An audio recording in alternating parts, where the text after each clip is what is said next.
नमस्कार किसान भाइयों बहनों, स्वागत है आप सभी का खेत खलिहान की एक नई कड़ी में। मैं हूं आपके साथ अदिति शर्मा। किसान भाइयों बहनों, जैसा कि आप सभी जानते हैं कि हमारे इस कार्यक्रम के जरिए हम आप तक पहुंचाते हैं खेती किसानी से जुड़ी सभी महत्वपूर्ण जानकारियां। और आज के हमारे इस कार्यक्रम में भी हम ऐसी ही कुछ महत्वपूर्ण जानकारियां आपके लिए लेकर आए हैं। आज के हमारे इस कार्यक्रम में हम आपको बताएंगे शुष्क फलों की नर्सरी के बारे में और साथ ही आपको जानकारी देंगे खजूर की खेती के बारे में। तो फिर आइए आज के हमारे इस कार्यक्रम की शुरुआत करते हैं। किसान भाइयों बहनों, आज के हमारे इस कार्यक्रम में हम सबसे पहले आपको जानकारी देने वाले हैं शुष्क फलों की नर्सरी के बारे में। जी हाँ, कौन कौन से शुष्क फल होते हैं, कैसे आप उनकी नर्सरी तैयार कर सकते हैं, कौन कौन सी सावधानियां बरत सकते हैं, इन सब के बारे में आज हम आपको विस्तार से जानकारी देंगे। इसके बारे में विस्तार से जानकारी देने के लिए इस वक्त हमारे साथ मौजूद हैं केंद्रीय शुष्क बागवानी संस्थान के निदेशक डॉक्टर PL सरोज। बहुत बहुत स्वागत है सर आपका हमारे कार्यक्रम में। सर, आज हम आपसे चर्चा करने वाले हैं शुष्क फलों की नर्सरी के बारे में। तो सबसे पहले हम आपसे चाहेंगे कि आप हमारे किसान भाइयों बहनों को हमारे कार्यक्रम के माध्यम से बताएं कि शुष्क फल जो हैं वो कौन कौन से होते हैं, यानी कि शुष्क क्षेत्रों में कौन कौन से फलों की खेती कर सकते हैं हमारे किसान। किसान बंधुओं नमस्कार। आज हम आपसे शुष्क क्षेत्रीय फलों की नर्सरी कैसे तैयार करें इसके बारे में चर्चा करेंगे। शुष्क क्षेत्रीय फलों से तात्पर्य उन फलों से होता है जो गर्म जलवायु एवं कम वर्षा में अधिक उत्पादन देते हैं। इन फलों में प्रमुख रूप से बेर, अनार, आंवला, इसके अतिरिक्त खजूर, सहतूत, करौंदा और खेजड़ी प्रमुख रूप से आते हैं। इन क्षेत्रों में आजकल किन्नों और नींबू वर्गीय अन्य फलों का भी महत्व बढ़ रहा है। सर, ये तो बात हो गई कि कौन कौन से शुष्क क्षेत्र के फल होते हैं। तो किसान भाइयों बहनों, शहतूत है, गोंदा है, खेजड़ी है, करौंदा है, किन्नू है, मौसमी है, ये सब जो हैं ये शुष्क क्षेत्र वाले फल हैं। इनकी खेती आप शुष्क क्षेत्रों में आसानी से कर सकते हैं नर्सरी लगाकर। अब बात आती है नर्सरी किस प्रकार लगाई जाए। तो सर, आपसे जानना चाहेंगे कि ये जो शुष्क फल होते हैं इनकी नर्सरी तैयार हमारे जो किसान भाई बहन हैं वो कैसे कर सकते हैं, इसके बारे में जानकारी दें। नर्सरी से तात्पर्य एक ऐसे क्षेत्र से होता है जहां पर फलों के गुणवत्ता युक्त पौध तैयार की जाती है। किसान बंधुओं, जब हम फलों के गुणवत्ता युक्त पौध तैयार करने की बात करते हैं तो सबसे पहले हमें यह जानना चाहिए कि जो हमारी नर्सरी है उसके कौन से प्रमुख गुण होते हैं। नर्सरी के पौध के प्रमुख 3 गुण होते हैं। प्रथम गुण यह होता है कि जिस मात्र वृक्ष से पौधा तैयार किया जा रहा है उसी तरह की नर्सरी के पौधे हमारे मिलने चाहिए। दूसरा गुण होता है कि नर्सरी में तैयार पौधे किसी प्रकार के रोग व्याधि से मुक्त होने चाहिए, यानी पौधा स्वस्थ होना चाहिए। तीसरा प्रमुख गुण होता है कि ये फल वृक्ष मानक प्रवर्धन तकनीक से तैयार किए गए हों और गुणवत्ता युक्त हों। जब हम मानक प्रवर्धन तकनीकी की बात करते हैं तो उसमें हर फलों के लिए अलग अलग तकनीकी होती है। तो जैसे किसी में कलिकायन किया जाता है, किसी में ग्राफ्टिंग की जाती है, किसी में गूटी बांधी जाती है। इसलिए जिस फल के लिए जिस विधि का अनुमोदन किया गया है उसी विधि द्वारा वो फल वृक्ष तैयार किया गया हो। और उस फल का मानक भी होता है कि पौध ना ही बहुत बड़ी हो ना ही पौध बहुत छोटी हो, अर्थात हर पौधे के लिए उचित मानक होता है। उसी मानक के पौधे को ही तैयार नर्सरी में किया जाता है। और जिस नर्सरी में हम पौधे तैयार करते हैं उस नर्सरी की स्थापना भी एक प्रमुख मायने रखती है कि नर्सरी की जब हम स्थापना करें तो सबसे पहले उस खेत की अच्छी तरह से तैयारी कर लें, उसके चारों तरफ बाड़ लगा दें, उसमें छोटी छोटी क्यारियाँ बना दें, सिंचाई की उचित व्यवस्था कर लें। और वहाँ पर कुछ ऐसे हमारे संरचनाएं होती हैं जिसको हम ग्रोइंग स्ट्रक्चर कहते हैं कि अलग अलग पौधों के लिए अलग अलग रचनाओं की ज़रूरत पड़ती है। कभी पौधे को ज़्यादा गर्मी की ज़रूरत पड़ती है, कभी ज़्यादा सर्दी की ज़रूरत पड़ती है, कभी पौधे को बाहर रखना पड़ता है, कभी उनको धूप दिखाना पड़ता है, कभी नर्सरी में पौधों का बदलाव करना पड़ता है। इन सभी बातों का भी कृषक बंधुओं को ध्यान रखना चाहिए जब वो शुष्क क्षेत्रीय फलों की नर्सरी तैयार करें। जी सर, ये तो बात हो गई कि हमारे जो किसान भाई बहन हैं वो नर्सरी किस प्रकार तैयार कर सकते हैं। तो किसान भाइयों बहनों, उम्मीद करते हैं कि जैसा हमारे विशेषज्ञ ने बताया है कि आप उसी के अनुसार अपनी जो नर्सरी है फलों की वो तैयार करेंगे। आगे बढ़ते हैं और सर अब आपसे जानना चाहेंगे कि ये जो फल हैं, अभी हमने जो बात की शुष्क फल जो हैं, इनके प्रवर्धन की क्या तकनीकें हैं, उनके बारे में आप विस्तार से जानकारी दीजिए। सभी फलों के लिए अलग अलग प्रवर्धन तकनीकी विकसित की गई है। इसलिए हमें यह जानना चाहिए कि कौन सी उचित तकनीक हम फल वृक्षों के लिए अपनाएं, जिससे हमें गुणवत्ता युक्त नर्सरी पौधे तैयार किए जा सकें। उदाहरण के लिए, यदि आपको बेर, आंवला, किन्नों का पौधा तैयार करना हो तो इसके लिए हमको कलिकायन विधि द्वारा उनका प्रवर्धन करना चाहिए। कलिकायन से तात्पर्य ये होता है कि सबसे पहले उसी पौधे का मूल वृंत तैयार किया जाता है। उस मूल वृंत पर उचित प्रजाति के आँखें, जिसको बड कहते हैं, उसको लेकर के उसका रोपित किया जाता है और जब वो पौधा तैयार हो जाता है तो उसको हम कलिकायन द्वारा तैयार किया हुआ पौध कहते हैं। तो जिन पौधों में कलिकायन तकनीकी अपनानी चाहिए उनमें कलिकायन की तकनीक अपनाना चाहिए। लेकिन कुछ पौधे ऐसे होते हैं वो यदि उनमें कलिकायन की तकनीक ना अपनाई जाए तो भी गुणवत्ता युक्त पौधे तैयार किए जाते हैं। उदाहरण के लिए गोंदा है, करौंदा है, फालसा है, इनको बीज द्वारा भी तैयार करके अच्छी नर्सरी किसानों को दी जा सकती है। लेकिन कुछ पौधे ऐसे होते हैं जिनकी एक विशेष प्रकृति होती है। जैसे उदाहरण के लिए खजूर का पौधा लेते हैं तो खजूर का पौधा ना ही कलिकायन द्वारा तैयार किया जाता, ना ही बीज द्वारा तैयार किया जाता। इसके मुख्य पौधे के तने के पास में ज़मीन से निकलती हुई सकर्स होती हैं, उन शकर को ही अलग करके इनका एक नया पौधा तैयार किया जा सकता है। लेकिन कुछ फल, शुष्क क्षेत्रीय फल ऐसे हैं जिनको यदि हम कलम द्वारा तैयार करें, जिनको कटिंग कहते हैं, तो भी अच्छे गुणवत्ता युक्त पौधे तैयार होते हैं। उदाहरण के लिए अनार का पौधा है या सहतूत का पौधा है, इनको हम कलम द्वारा भी तैयार कर सकते हैं। और शुष्क क्षेत्रों में यदि आपके पास ग्रोइंग स्ट्रक्चर है जिसमें वातावरण को आप कंट्रोल रख सकते हैं तो उसके अंदर 12 मास साल भर आप अनार के पौधे कटिंग के द्वारा, जिसको हम सांकुर कलम कहते हैं या जिसको हम सॉफ्ट वुड ग्राफ्टिंग कहते हैं, सॉफ्ट वुड कहते हैं, उस कलम को ले करके और यदि वर्षा ऋतु में उगाएं तो उसमें करीब 90% सक्सेस रहती है। यदि वर्षा ऋतु के अलावा उगाएं तो भी 75 से 80% तक सक्सेस मिलती है, यानी सफलता प्राप्त होती है। जी सर, अभी तो आपने बता दिया कि प्रवर्धन का तरीका क्या है इन फलों का। अब आपसे जानना चाहेंगे कि प्रवर्धन का सही समय क्या होता है, इसके बारे में भी आप जानकारी दे दीजिए। शुष्क क्षेत्रीय फलों का प्रवर्धन का समय अलग अलग होता है। उदाहरण के लिए मैं आपको इसे विस्तार से समझाना चाहूँगा कि जब फलों का प्रवर्धन करना है तो उनका सबसे पहले मूल वृंत तैयार किया जाता है।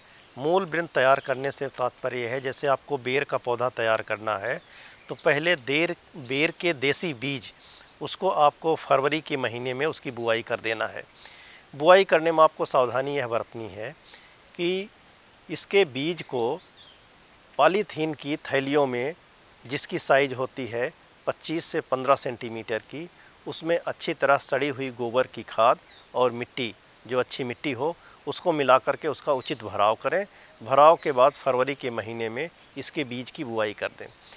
जब इसके बीज की बुआई करते हैं तो ये लगभग मार्च अप्रैल के महीने में जमकर अच्छी तरह से तैयार हो जाता है।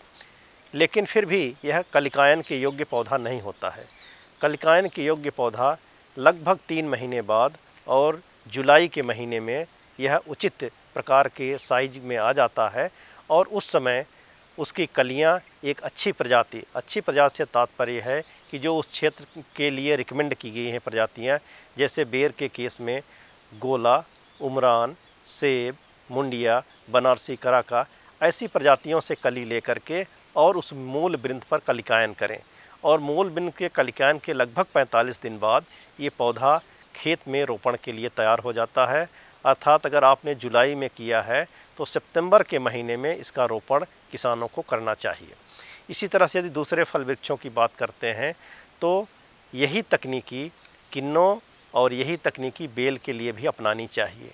लेकिन यदि आपको अनार का पौधा तैयार करना हो तो इसमें कलिकायन नहीं करना चाहिए, बल्कि इसकी जो कटिंग होती है वो वर्षा ऋतु यानी जून, जुलाई, अगस्त, सितंबर, इन 3-4 महीनों में उसकी कटिंग को लेकर के जो लगभग 9 इंच रहती है साइज में, उसको आप किसी भी ग्रोइंग स्ट्रक्चर या जिसको शेड नेट कहते हैं उसमें इसको लगा दें और उचित फवारे द्वारा इसकी सिंचाई करते रहें। वो अभी करीब लगभग 40 से 50 दिन में उसकी कटिंग पूरे पौधे का रूप ले लेती है और सितंबर-अक्टूबर में पुनः ये पौधा लगाने लायक तैयार हो जाता है। लेकिन यदि आप खेजड़ी की बात करते हैं तो खेजड़ी का पौधा भी कलिकायन द्वारा ही तैयार किया जाता है, लेकिन इसकी बढ़वार बहुत कम होती है, इसलिए इसको हम फरवरी के से पहले भी जनवरी में इसकी सोइंग कर सकते हैं। लेकिन गर्म शुष्क क्षेत्र जिसको एरिड रीजन कहते हैं, इस एरिड रीजन में दिसंबर और जनवरी में तापमान कम हो जाता है, अतः इनके बीज ओपन कंडीशन में या खुली अवस्था में नहीं उगते हैं। इसलिए इनको पहले पॉलीथीन की थैलियों में हमको किसी ग्रोइंग स्ट्रक्चर, किसी शेड नेट के अंदर जहाँ का तापमान ज़्यादा हो और जिसमें नमी बनी हुई हो, वहाँ पर दिसंबर जनवरी में बो दिया जाता है और फरवरी में उसी पौध को बाहर रख दिया जाता है, जिससे उसकी बढ़वार होने लगती है और पुनः जुलाई में वह मूल वृंत कलिकायन के योग्य तैयार हो जाता है। जी सर, अंत में आपसे जानना चाहेंगे कि हमारे जो पौध हैं जो नर्सरी में तैयार किए होते हैं, अगर किसान उन्हें ले जाना चाहते हैं, अपने खेतों में लगाना चाहते हैं, तो उस समय कौन कौन सी सावधानियां बरतें, इसके बारे में बताइए। नर्सरी में तैयार किए गए पौधे, सबसे पहले नर्सरी में ही आपको थोड़ा सा ध्यान रखने की आवश्यकता है कि ऐसे पौधे जो कलिकायन या ग्राफ्टिंग के द्वारा तैयार किए जाते हैं, इनमें मूल वृंत और सांकुर 2 भाग होता है। अतः मूल वृंत से यदि कोई फुटाव हो रहा है, कोई शाखा आ रही हो, तो उसको नियमित तोड़ते रहें, जिससे ऊपर वाला भाग जिसको हम सांकुर कहते हैं उसका ही ग्रोथ हो और वही आगे चल कर के पौधा बनेगा, जिससे अच्छी गुणवत्ता युक्त फल प्राप्त होंगे। इसके बाद यदि नर्सरी से किसान अपने खेत में ले जाता है तो भी उसको सावधानी बरतने की आवश्यकता यह है कि जिन पॉलीथीन थैलियों में पौधे तैयार किए गए हैं, उनको ले जाते समय जो काठ के छोटे छोटे बॉक्स होते हैं उनमें उसको भर करके ले जाना चाहिए, उनको ऊपर नीचे नहीं रखना चाहिए।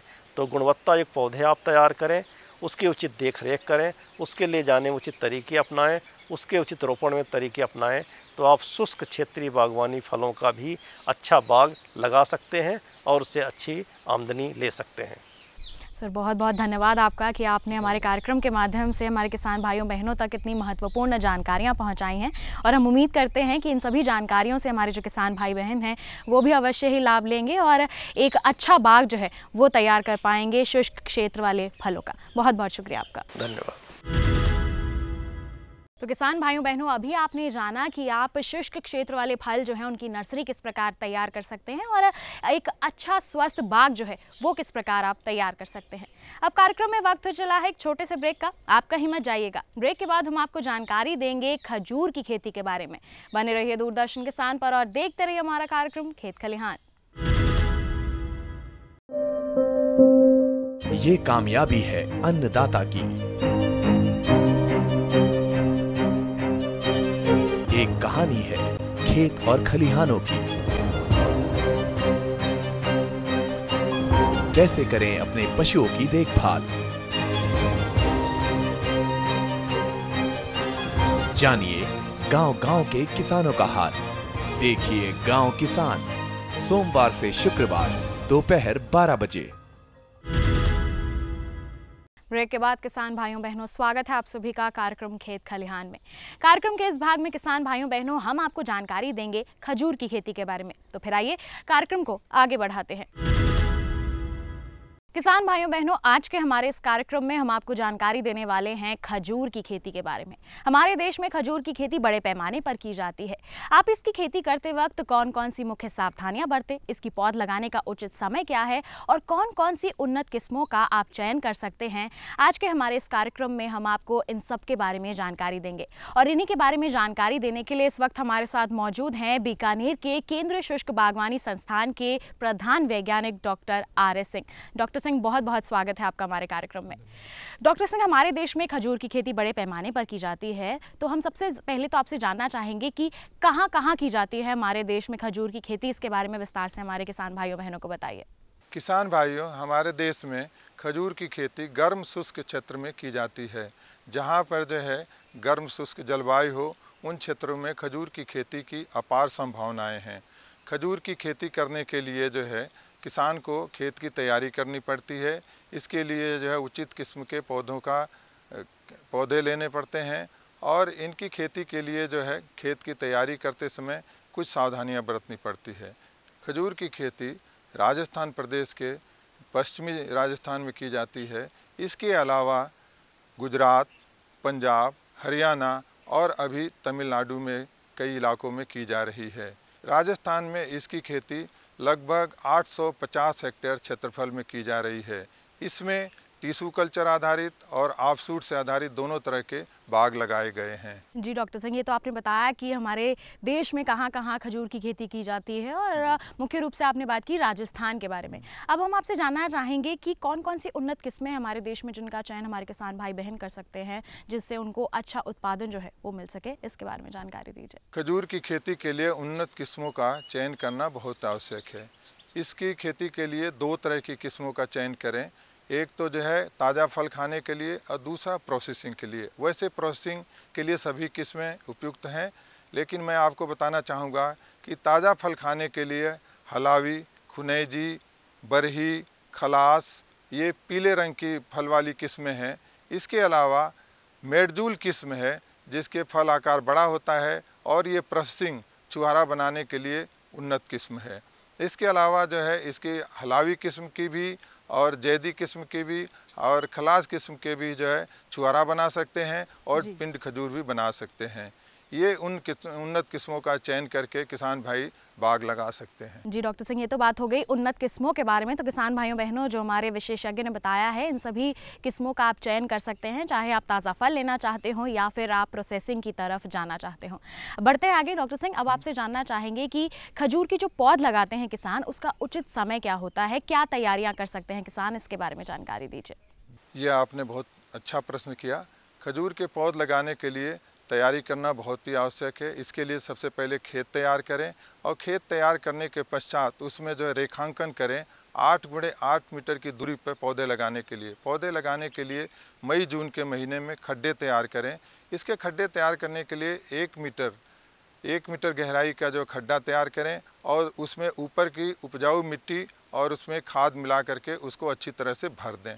फिर जो है क्या कहते हैं, जब वर्षा ऋतु आए जून जुलाई का महीना, उसमें जो गड्ढा बैठ जाएगा और उसी समय आप उन्नत किस्म के पौधों का जो है संग्रहण करें। जहाँ से भी आपको उचित सोर्स मिले वहाँ से पौधे ला कर के रख लें और अगस्त सितंबर के महीने में आप पौधे लगाएं।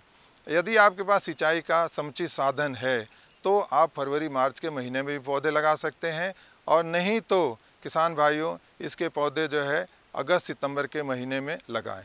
जी बिल्कुल, तो देखिए किसान भाइयों बहनों, अगस्त सितंबर जो है वो बिल्कुल उचित समय है खजूर की पौध लगाने का। और अगर आपके पास पानी की उचित व्यवस्था है सिंचाई के लिए तो आप फरवरी मार्च में भी जो है खजूर की पौध लगा सकते हैं, ये कहना है हमारे विशेषज्ञ का। और तैयारी आपको कैसे करनी है इसके बारे में भी बता दिया।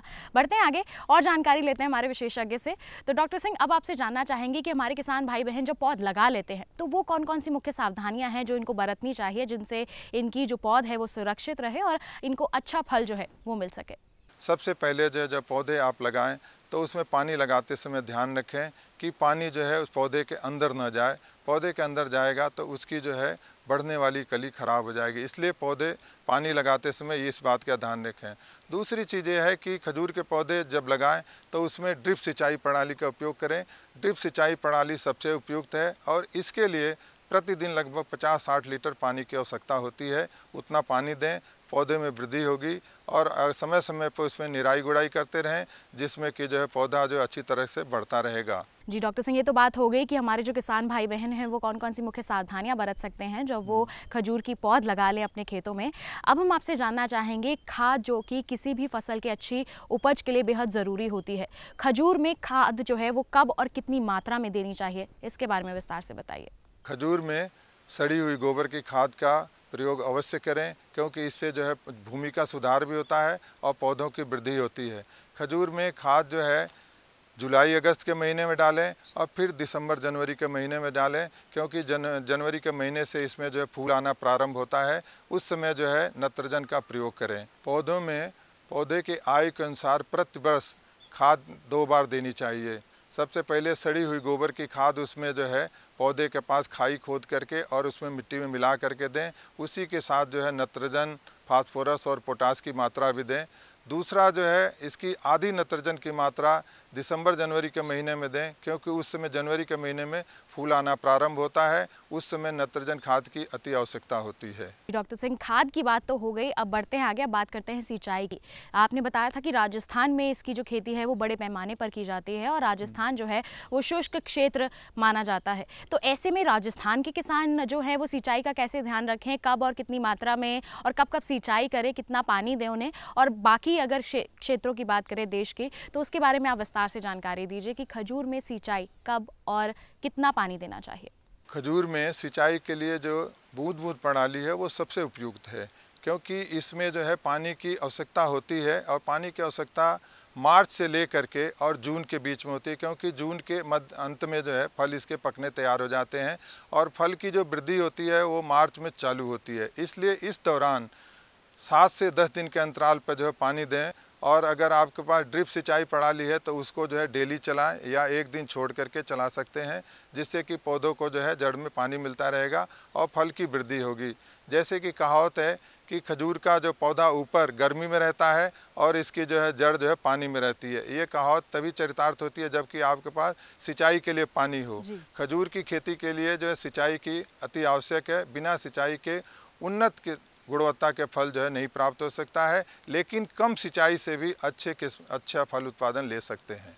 डॉक्टर सिंह, ये तो बात हो गई सिंचाई की। अभी तक हमने बात कर ली है खाद कितनी मात्रा में देनी चाहिए, सिंचाई कब कब करनी चाहिए, किस पद्धति से करनी चाहिए, ड्रिप इरिगेशन आपने बताया है, साथ ही साथ उन्नत किस्मों के बारे में जानकारी दे दी है आपने। अब हम आपसे जानना चाहेंगे कटाई जो कि सबसे महत्वपूर्ण होती है क्योंकि उस समय हमें फल मिलता है। कटाई कब करनी चाहिए और कौन कौन सी सावधानियाँ बरतनी चाहिए जब खजूर की कटाई कर रहे हों हमारे किसान, इसके बारे में बताएं आप। खजूर की जो अगेती किस्में हैं वो जून के मध्य से तैयार होने लगती हैं और इनके जो फल गुच्छे हैं वो पेड़ से काट करके और ज़मीन पर लाते हैं। पेड़ से काट के ज़मीन पर लाते समय सावधानी बरतनी चाहिए कि उस पर धूल मिट्टी न लगे और उनको सीधे नीचे जो जाली बिछी हो या कपड़ा बिछा हो उसके ऊपर लें।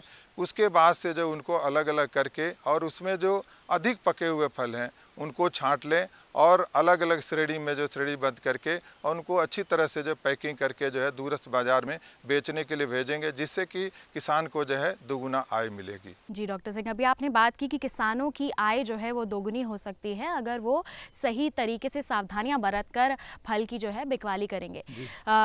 किसानों की आय दोगुनी करने का एक और विकल्प है फूड प्रोसेसिंग, जिसके बारे में आपने बताया था कि उसके लिए भी कौन कौन सी किस्मों का चयन हमारे किसान भाई बहन कर सकते हैं। अब हम आपसे जानना चाहेंगे कि हमारे जो किसान भाई बहन हैं वो इसकी फूड प्रोसेसिंग कैसे कर सकते हैं, इसके बारे में बताएं। जैसे कि आपने कहा कि जो इसको आय दोगुनी करने के लिए फल उत्पादन, ये एक बहुत ही हाई वैल्यू क्रॉप है, इससे बहुत अधिक उत्पादन होता है। इससे मैं उत्पादन के बारे में आपको बताऊं, 80 से 100 केजी जो है नॉर्मल जो है साधारण फल उत्पादन होता है। इसके अलावा इसमें 150 से 200 केजी प्रति वृक्ष तक उत्पादन मिलता है। उत्पादन के पश्चात जो है फल का जो हम प्रोसेसिंग करते हैं, प्रोसेसिंग करके या तो इसको ताज़ा फल खाने के लिए उपयोग में लेते हैं, बाज़ार में बिकता है, या इसकी प्रोसेसिंग करके हम जो है बिस्किट बना सकते हैं, स्क्वैश बना सकते हैं, जैम बना सकते हैं, अचार बना सकते हैं, या इसके अलावा जो है ये इंडस्ट्री में जाता है जहाँ की जो है इससे छुहारा बना सकते हैं, पिंड खजूर बना सकते हैं। किसान भाई अपने घर पे चाहें तो छुहारा भी बना सकते हैं। छुहारा बनाने की बड़ी साधारण विधि है। इसको गर्म खौलते हुए पानी में 8 से 10 मिनट जो डोका अवस्था के फल हैं उनको डुबो करके और धूप में सुखाएं, जिससे कि छुहारा बन जाता है और छुहारा का जो है काफ़ी समय तक संरक्षित किया जा सकता है, रख सकते हैं। इसी तरीके से पिंड भी हम बना सकते हैं और पिंड को भी हम अच्छी तरीके से जो रख सकते हैं, काफ़ी दिन तक चलता है। चूँकि पिंड में बहुत अधिक शर्करा की मात्रा होती है, वो जो है क्या कहते हैं खाने में बहुत ही अच्छा, बहुत ही स्वादिष्ट लगता है, उसको हम अच्छी समय तक रख सकते हैं। ये तो बात हो गई कि हमारे जो किसान भाई बहन हैं वो इसकी फूड प्रोसेसिंग जो है किस प्रकार कर सकते हैं जिससे उनकी आय दोगुनी हो सके। अंत में आपसे जानना चाहेंगे खजूर के बाज़ार के बारे में, घरेलू स्तर पर इसकी मांग कैसी रहती है और अगर इसके निर्यात की बात होती है तो वो किस स्तर पर किया जाता है जिससे हमारे जो किसान हैं उनको अच्छी आय मिल सके, इसके बारे में आप विस्तार से जानकारी दे दीजिए। हमारे देश में जो है खजूर जो डोका फल अवस्था पर ही काट लिया जाता है, क्योंकि जुलाई के महीने में बरसात शुरू हो जाती है और इसको हम स्थानीय रूप में बाज़ार में बेच सकते हैं और इसका हम उन देशों को निर्यात कर सकते हैं जिन देशों में खजूर की खेती नहीं होती है या खजूर का उत्पादन नहीं होता है। इसके लिए अभी जो है राजस्थान में सरकार जो हब बनाने जा रही है और किसानों के फल विक्रय के ऊपर जो है चल रहा है कि भाई इसको फल को जो है विक्रय किया जाए। इसके अनेकों पदार्थ बना करके जो इसको भी सप्लाई कर सकते हैं, लेकिन अभी जो है फल बेचने की कोई ऐसी समस्या नहीं है, क्योंकि हमारे देश में अभी फल का जो उत्पादन उतना नहीं हो रहा है जितना की डिमांड है। इसीलिए काफ़ी खजूर जो है विदेशों से भी हमारे देश में आता है। जी डॉक्टर सिंह, बहुत बहुत धन्यवाद आपका कि आपने इतनी महत्वपूर्ण और विस्तार पूर्वक जानकारियां जो हैं खजूर की खेती से जुड़ी वो हमारे किसान भाइयों बहनों को बताई है। हम उम्मीद करते हैं कि जो भी आपने जानकारियां दी हैं उनसे हमारे जो सभी किसान भाई बहन हैं वो अवश्य ही लाभान्वित होंगे। बहुत बहुत शुक्रिया आपका। धन्यवाद। किसान भाइयों बहनों, अभी आपने खजूर की खेती के बारे में जाना, आप कौन कौन सी मुख्य सावधानियां बरत सकते हैं जिससे आपको इसका अच्छा उत्पादन मिल सके, इसके बारे में जानकारी हासिल की। कार्यक्रम की शुरुआत में हमने आपको शुष्क फलों की नर्सरी के बारे में बताया था, जिससे आप एक अच्छा बाग लगा सकते हैं और अपने फलों का अच्छा उत्पादन हासिल कर सकते हैं। आज के हमारे इस कार्यक्रम में किसान भाइयों बहनों बस इतना ही। हम उम्मीद करते हैं कि हमारे इस कार्यक्रम के जरिए हम जो भी जानकारियाँ आप तक पहुँचाते हैं आप लोग उसका भरपूर लाभ उठा रहे होंगे। अगले अंक में फिर होगी आपसे मुलाकात कुछ नई और महत्वपूर्ण जानकारियों के साथ। तब तक के लिए हमें दीजिए इजाजत। नमस्कार।